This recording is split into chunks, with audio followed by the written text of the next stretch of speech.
So weird how our prejudices have given everyone their lane. Middle Easterner does something, they're a terrorist. Black person does something, they're gang related, they're a thug. But if a white guy walks into a church killing 9 people dead, what do they lead with on the news? And today, in an isolated incident, a lone gunman walked into a church, opening fire and killing 9 people. It's always a lone gunman. Yeah, a lone gunman with no ties to society whatsoever. They always separate him as quickly as possible. I love how they do that. He kept to himself and was notoriously unfriendly. He had no friends whatsoever. No friends, really? No friends? Not even one? Not even one? No friends? Like, not even on Facebook? No, everyone has friends on Facebook. Come on, you telling me the guy had no friends? It's almost like as the shooting happens, everyone's like, what, Dylan? Unfriend. This is the weirdest thing ever. And the first thing they always go to is mental instability. That's what they go to, the first thing. They never go with terrorism. What happened? Are we saying this was terrorism? Well, we're not going to jump to that conclusion. This was a young man who was rarely mentally, he was unstable. He was a troubled young man, but he was a terrorist because he committed a terrorist act, walked into a building, shot a bunch of people to try and spread a message of hatred, right? He was trying to pass something. He was trying to do something. That's an act of terror. Well, look, no, not necessarily. He was a troubled young man. Yes, and a terrorist. Yeah, but he was mentally unstable. Just like terrorists. That's exactly what a terrorist is. There's no normal reason to blow yourself up. That is ridiculous as shit. You're crazy. You're crazy. But you're still a terrorist. It's weird. It's almost like without realizing it, what they're saying on the news is, you know, this young white man is clearly struggling with something. I mean, because why would you forego all that privilege? Why would you... I mean, he was a young white man. Why would you throw that all away? I mean, if he was a minority, I get it, because that shit sucks. But I mean, why would you throw it? He must be crazy. This is madness. I refuse to be part of this. I refuse to live in a world where we'll deny white people the moniker of terrorist. That's racism, people. That's what that is. If a white man through hard work and determination commits an act of terror, he deserves to be called a terrorist. He worked for it, damn it. You don't deprive him of that because of the color of his skin.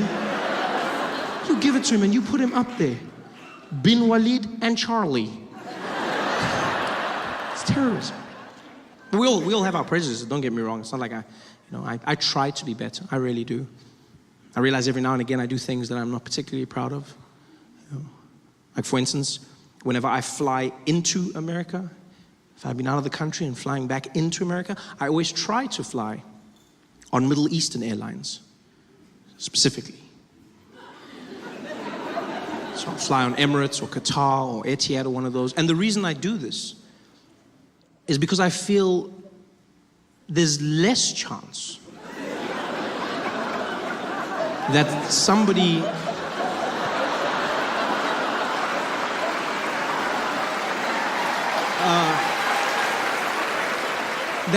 and this may sound a little bit racist, you have every right to be offended, you really. But I feel like there's less chance that somebody will attack one of those planes. For a few reasons. Number one, because they're not proving a point. Plane's already Muslim-owned, Muslim-run, they're not converting anybody. And secondly, and more importantly on my side, I think there's a small chance somebody could diffuse the situation. Someone could talk them down just because they speak the same language. Yeah.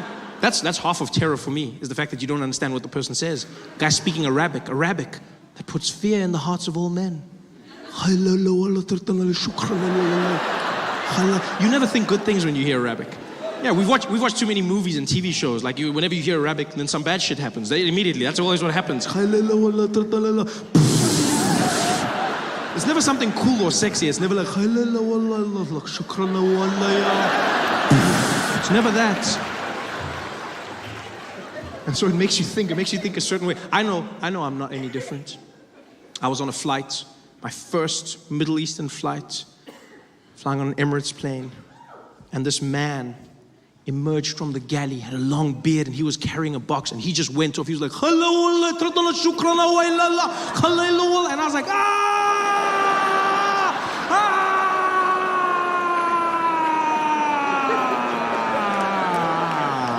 Chicken, please. Chicken. Sorry, I get really excited for chicken. I'm sorry for that. Sorry. It's like, my friend, excited. You looked petrified. I said, I am, of the flavor. Chicken! Wow! I love chicken. I love chicken so much. He's like, Oh, is that a black thing? I said, that's racist.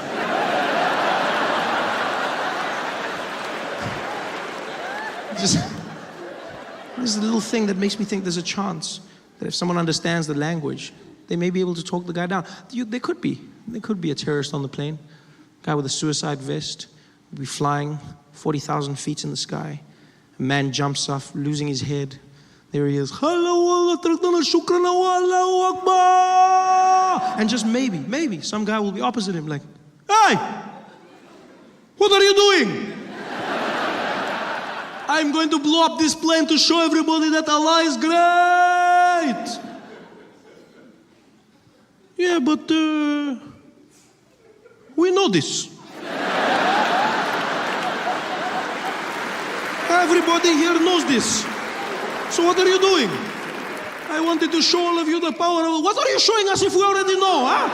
What are you showing us? Are you saying we are not good Muslims? Is that what you are saying?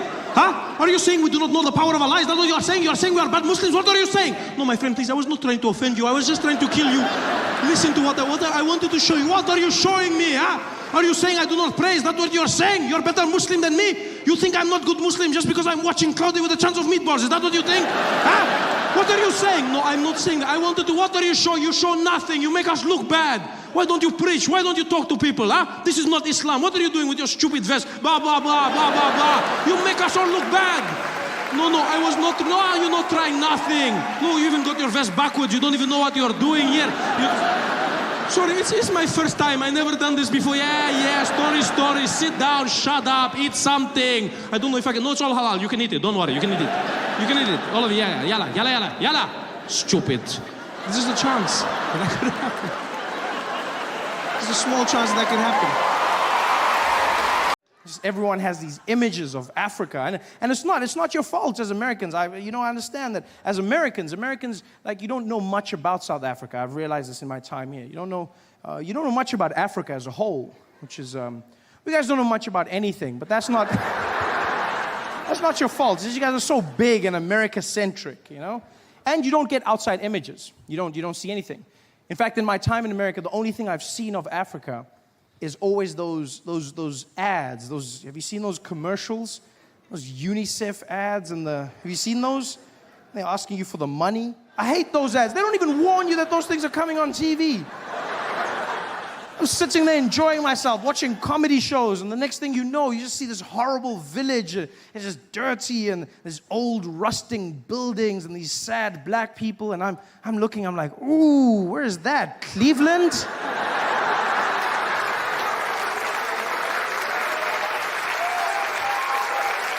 And then a thing comes up, and it's like, Africa.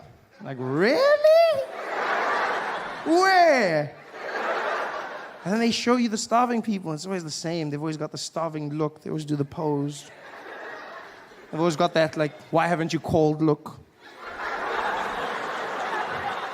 One by one. And they show you these people, and there's a starving mother and a starving child, and it's horrible. And then there's a celebrity. There's always, the most important thing is a celebrity who comes out. And they speak for them. That way we'll understand. And the one I saw was Penelope Cruz. She was the celebrity. She's beautiful. Oh, and she came out, and the starving mother and child were there, and Penelope came out, and she was next. Well, she wasn't next to them. It was blue screen. But she wanted to be there. She walked out, she pointed, and she was like, this is Africa. Did you know every year more than 5 million children in Africa die of waterborne illnesses and diseases that could have been prevented? You can make a difference in this child's life. I know you're sitting at home, and like me, you're saying, Ba Penelope. I'm so far. What can I do to help? Well, I'm here to tell you, it's easier than you think. And it's a wonderful message, and she's beautiful. I'm really trying to pay attention to this, but for the life of me, I can't concentrate because I'm watching, and out of the corner of my eye, there's this fly that's just buzzing around. It's buzzing, and she's just ignoring it, and the fly is there on the eye. How does a fly sit on your eye? You see with the thing in the mouth, and I can't concentrate how do they get the fly there every single time? Can somebody tell me this? In every ad, in every single ad, the fly is there, and it's always in exactly the same place for the entire ad. I can't get a fly to sit still in my kitchen for 4 seconds, and I sneak up really slowly, but they can get the fly to sit there every single time they film. I'm starting to think it's like a trick fly. It's a Hollywood fly, isn't it? One of those trained creatures from Disney. I know what those guys are capable of. I've seen Lassie.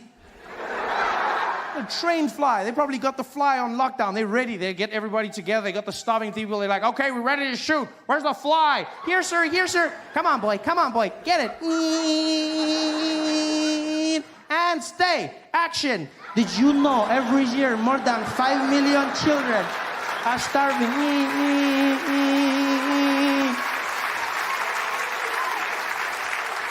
Horrible. Hate those ads. Hate the people who make those ads. 'Cause, I mean, there's people starving everywhere in the world. But you can give them a bit of dignity.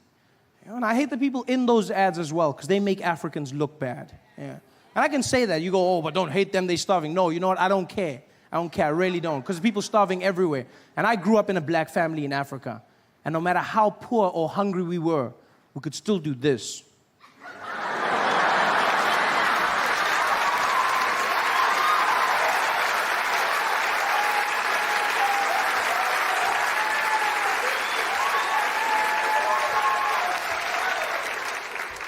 Make us look bad. Flies.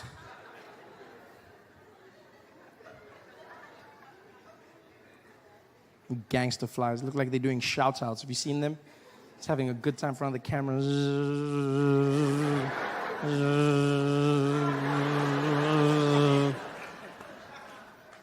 That's the worst thing in the world.